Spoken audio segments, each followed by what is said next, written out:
So let's talk about CDPs. And I know Full Throttle, you guys have been called a CDP, but you're not. They're kind of the buzz right now. Talk to me a little bit about CDPs. It's definitely a very broad term, but also buzz is probably the right word for it. CDPs are the end game, right? They are what dealers want to be able to combine all their data together, and that's a really hard task to do. When you think about DMSs, when you think about CRMs, when you think about all of the different manners in which dealers collect data, then to pull all that out and try and combine it and clean it and hydrate it to do something with it, that is a almost insurmountable task. And so the way that I think about CDPs and our part in it is more being a CDP bridge. And there's a lot of CDP bridges out there. And what I mean by that is what Full Throttle does is we help identify traffic and build audiences and help inform those CDPs as dealers go down that path of creating that CDP and trying to step into the future with data. Attribution is a very difficult thing to achieve, and the landscape's always changing. I mean, where are we getting leads? How are we marketing to our customers? How are dealers adapting, to all the different things they have going on right now as far as attribution goes, and trying to figure out where their business is coming from? Yeah, another broad topic, Brian. I think, historically, the easiest way to attribute leads and deals is to, you remember the days where they had the little sheet at the desk at the tower. It was like, where did you hear about us? And Google, Cars.com, AutoTrader, et cetera. And, that was one of the ways to try and attribute that deal, right? And so a single click, now that, fast forward to everything being digital, we can see there's a footprint of how this lead came to us. That's typically a last touch attribution is how it would be defined. Like this click on this site led to this transaction. But what we have found and how we measure and how we see data coming in is that journey is not linear. And that journey is vast, and it's, oftentimes it's very, multifaceted, utilizing different resources. Most people are, that window I heard recently, actually at NADA, that window of transaction has shrunk to like a very small window from lead to sale. But the research phase has actually grown exponentially. And we see that data kind of stretching months, right? Sometimes 6 months, sometimes longer, before they actually even submit their information.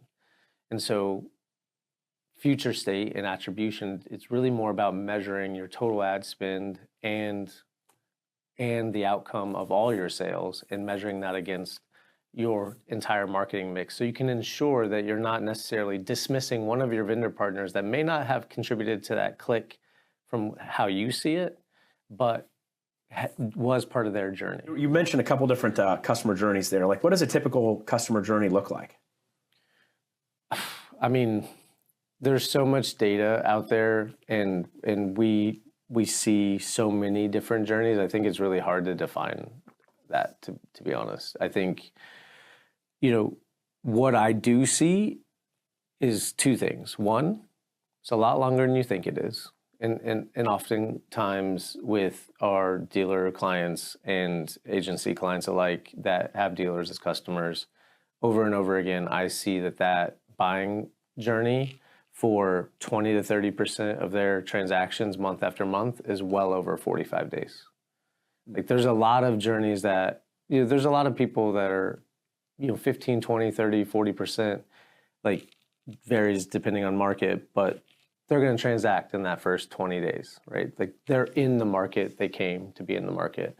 But there's a significant portion of a lot of dealer transactions that actually started well before. And I see that being about 20% over 45 days. The one really great thing that I see over and over again is that understanding that your marketing mix and measuring every single piece of your marketing mix. So whether it is listings, whether it is pay-per-click, Facebook, all of it combined, and looking at that journey as a totality, looking at all of your transactions month after month to understand I spent $100,000 this month on marketing in total, and I got X number of sales and X number, and whatever amount of gross that I pulled in there at that point, and then doing your deep dive into every single transaction and what was the actual cost of each of those transactions in totality,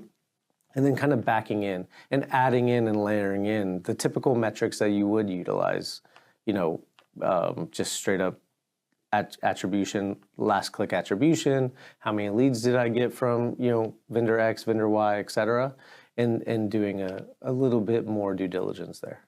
What is the difference between influence and attribution? The difference between attribution and influence is attribution is actually a single action, right? Like I can see that lead clicked here, therefore they got credit for it. Influence, or some other word that we'll create or come up with maybe, or keep it, that in my opinion is brand, right? Branding. And I think the subtlety of when that branding is hitting those potential buyers is, I think, the critical piece. And one of the things that we have perfected is understanding when those shoppers are in market and putting your brand in front of them. Mm-hmm. And that has helped us at least identify another level of influence in critical moments of that buying journey.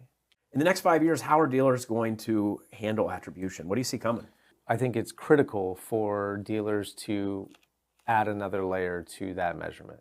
And, the simplistic way of doing that, in my opinion, would be to do exactly what I had mentioned earlier, and that is to take your total spend, measure it against your total transactions, and come up with another aspect of that measurement, just so you can see how well your entire marketing efforts are going, adding that into your standard auditing of your spend with one of these listings partners, your spend with Facebook, your spend with Google, and making sure that you're not just turning the lights out on something that maybe isn't generating direct leads to you, but actually is helping you.